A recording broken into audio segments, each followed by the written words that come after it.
our financial district and our legal portion of the city. Lots of lawyers on here, 4 courthouses, banks, insurance companies, and at the foot of Broad Street, directly in front of us now, the old Exchange building. And now we are heading southbound on Church Street, and right in front of us is the church. At least one. There's a half a dozen further down.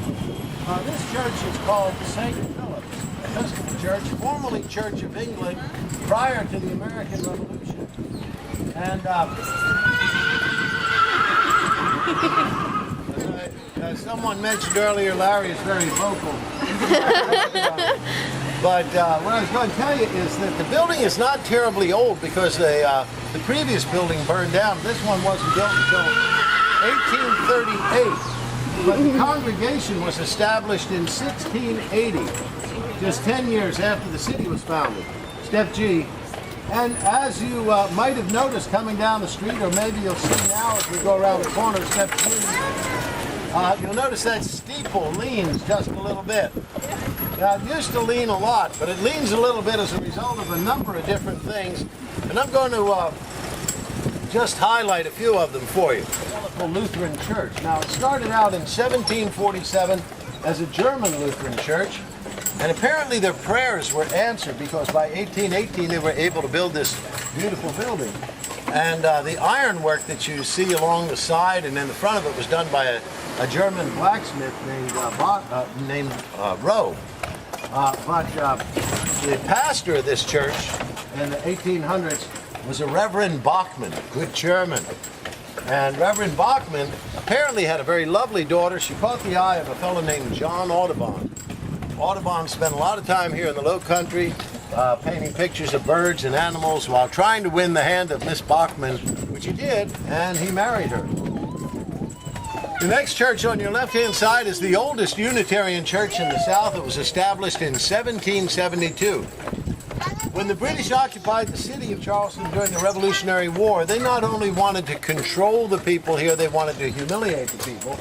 And so what they did was General Cornwallis and his soldiers tore out the pews of that church and put their horses in there and used it as a stable. But of course we won the war, kicked the horses out of there, and the church has served the community admirably ever since. It happened just 21 years after the Civil War. People here, for the most part, were destitute. They had put all of their money, all of their energy into the pursuit of that war, and they lost. So when the earthquake came along and damaged these rigidly constructed brick buildings, they didn't have the money or the materials to go out and tear the building down and build a brand new one. They had to repair it. And one of the ways they chose to repair it was they took an iron rod called an earthquake or stabilizing rod, and they ran it halfway through the building. You know about a Charleston single house because it is our most prevalent architectural style. You're going to find it all over the city. It came to us because of the people from Barbados. You see, they're close enough that they could bring things like spices and plants, trees, shrubs, the pastel colors that you see. But they also brought this architectural style because it works so well in Barbados. You see, in the summertime in Barbados, they get 3 things. They get heat, they get humidity, and they get nice breezes. Well, they arrived here in Charleston in April of 1670. It was a little less humid. Well, it's a lot less humid than today. A little less humid. It was a little cooler. And there were breezes because it was the beginning of spring. And it's Charleston single house. It's a little bit bigger. It's got a pretty garden just like that one back there. And someone asked me to guess what it was on the market for, and I was very close. I said $4 million. The lady next door was standing out here and she said $4.4 million. Yep.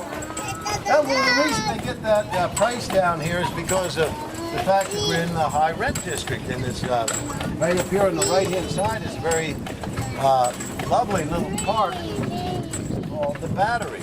And the Battery is so called because of the artillery and mortar batteries that one time went around the outside perimeter to protect the city from invaders coming into the harbor. Back in the 1700s. There was Quebec City in Canada, St. Augustine in Florida. Right in the middle was little old Charleston. And this was the southern wall. We're now on the western wall. And the wall was made out of these palmetto trees that you see here on the right-hand side. Made out of palmetto trees to keep out the pirates, the Spanish, and the Yamasee Indians. But by 1718, we had captured and hanged the pirates, defeated the Indians, and the Spanish had gone off to other adventures, so we were able to tear the walls down. We've already been on the northern wall, which is up there where the parking lot was. On your left-hand side is one of 5 house museums in the city. This is known as the Nathaniel Russell House. It was built in 1808. Trad Street is like an enclave here in the city because, as you already know, we had a lot of fires here in Charleston. The biggest one was that one of December 1861, but there were 5 major fires in Charleston before the 1900s, and this was one of the few areas that was not damaged by any of the fires. So in this one block alone, there are 22 houses that were built prior to the American Revolution. And yet, having said all that, we're going to talk about something much more mundane. If you look over this wall here on our left-hand side, you should be able to see a green bench, which is called a joggling board. And that green bench came to us because, I don't know how many of you can see it, but as we move forward, you'll be able to look back through the gate and you'll see it a little better. Thanks for the ride, Larry. We enjoyed it.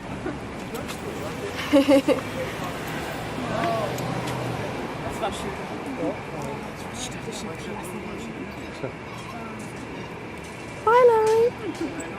The heathen say they will fight you every day. With Rastafari, nothing what shall I pray. They will fight you every day. And I don't care what the wicked man say. They will fight you every day. With Rastafari, I'm a watch and pray. But I have meditation, so no for them I with the false inspiration. Say them I mess up the whole generation. See last is in the general dimension. We got to watch them and we know we have the station. Say man, we not go fight against the young man. So make it stand.